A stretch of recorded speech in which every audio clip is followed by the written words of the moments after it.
اب آپ کہیں گے یہ فجر کی کیا خاص بات ہے؟ سب لوگ صبح چلا رہے نا. حیرت یہ ہے جن مذہب میں صبح اٹھنے کی تعلیم نہیں وہ مذہب کے لوگ صبح اٹھ رہے ہیں، اور جس مذہب میں فجر کا حکم ہے الصلاۃ خیر من النوم کی صدا ہے، وہ مذہب کے لوگ 3 بجے رات تک کے ہوٹلوں پہ بیٹھ کر کے کرسیاں توڑتے ہیں. 2 بجے رات تک کے مسلمانوں کے محلوں میں دیکھ لو، گپ شپ کرتے ہوں گے، ایسی ہانکتے ہوں گے. 3-4 بجے جا کر کے سوئیں گے اور 12-1 بجے تک کے اٹھیں گے. یہی ہے. کیسے ترقی ہوگی؟ کیسے ترقی ہوگی؟ میرے آقا فرماتے صبح کا سونا، فجر کے وقت کا سونا رزق کو تنگ کرتا ہے، رزق میں تنگی لاتا ہے.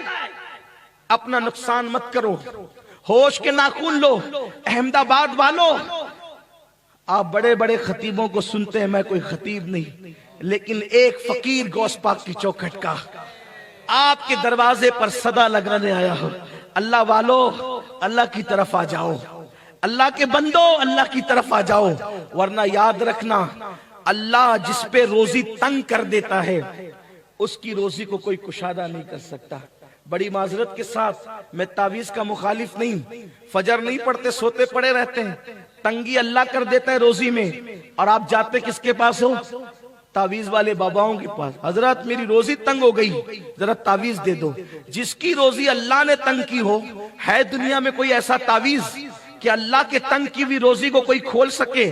تعویذ میں جادو کا علاج ہے، تعویذ میں اللہ کی ناراضگی کا علاج نہیں ہے. اللہ کی ناراضگی کیسے ختم ہوگی؟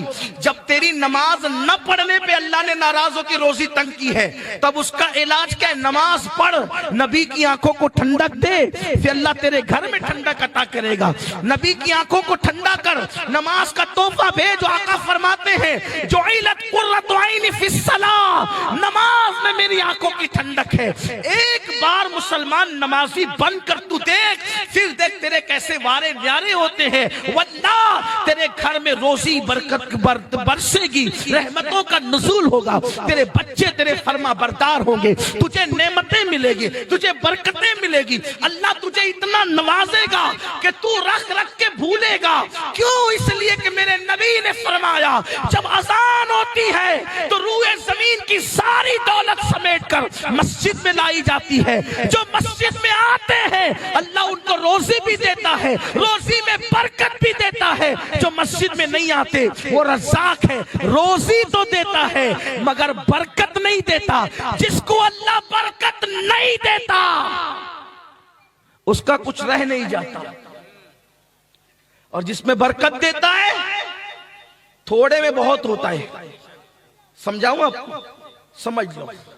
دیکھو اللہ جس سے ناراض ہوتا ہے اس کو برکت، اور جس سے راضی ہوتا ہے اس کو برکت.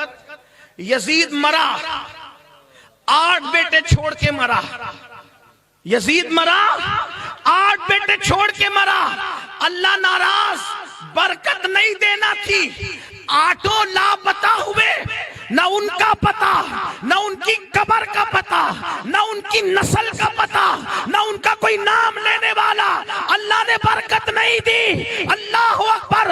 یزید کی قبر کا نشان بھی مٹا، اس کی اولاد کا نام و نشان بھی ختم ہوا.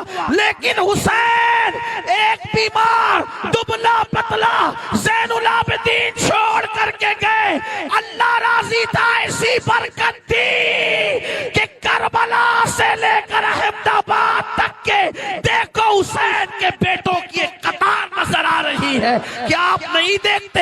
ایک زین العابدین میں برکت دی، باقر اسی سے آئے، جعفر صادق اسی سے آئے، موسیٰ کاظم اسی سے آئے، علی رضا اسی سے آئے، حضرت تقی اسی سے آئے، حضرت نقی اسی سے آئے، حسن عسکری اسی سے آئے، بغداد کے جیلانی اسی سے آئے، اجمیر کے خواجہ اسی سے آئے، احمد آباد کے شاہ عالم اسی سے آئے، سرکار قطب عالم اسی سے آئے. دیکھو اللہ نے برکت دی. ایک چھوڑا تھا، ایک میں برکت کتنی.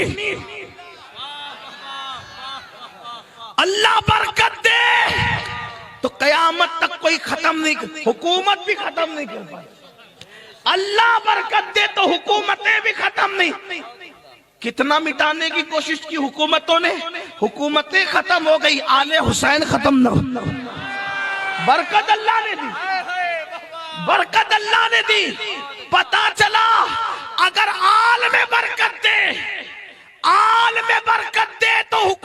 باتیں بھی ختم نہیں کر سکتی. حسین نے سجدے میں سر دیا تو اللہ نے آل میں برکت دی. تم سجدوں کے پابند بن جاؤ, اللہ تمہاری مال میں بھی برکت دے گا, تمہاری آل میں بھی برکت دے گا. آپ کہیں گے کیا مال ملتا ہے؟ مال ملتا ہے. میں کہتا ہوں نادان, اپنے نبی کا فرمان پڑھ. اللہ کے رسول نے فرمایا جب بندہ سجدہ کرتا ہے تو خدا اور بندے کے درمیان کے سارے پردے ہٹا دیے جاتے ہیں. ارے جب سجدے میں خدا مل جاتا ہے تو کائنات کی کون سی نعمت نہیں. جو سجدے میں خدا ملتا ہے کیا نہیں مل سکتا. آؤ سجدے کے پابند بنو, غلطی نہ کرو. رات میں کوئی کام نہیں ہے تو جلدی سو, صبح کو جلدی اٹھو. مجبوری ہے دیر سے سوتے, چلو دیر سے سو, لیکن جلدی اٹھو. آپ کہیں گے نہیں اٹھ پاتا ہوں. میں کہتا ہوں نماز کی اہمیت دل میں پیدا کر, کیونکہ پلین پکڑنے کے لیے آنکھ کھلتی ہے نا آپ کی. اگر کسی دن فلائٹ پکڑنی ہے تو آنکھ کھلتی ہے نا. تو جب فلائٹ کے لیے کروڑوں فلائٹ سے بڑھ کر ہے ایک وقت کی نماز, کیونکہ فلائٹ چھوٹے گی تو کوئی نقصان نہیں آپ کا آخرت کا, لیکن ایک وقت کی نماز چھوٹ گئی تو اللہ کے رسول فرماتے وہ اللہ کے ذمہ کرم سے باہر ہے. آقا فرماتے وہ میرے ذمے سے باہر ہے. سنیو, نماز کے پابند بنو.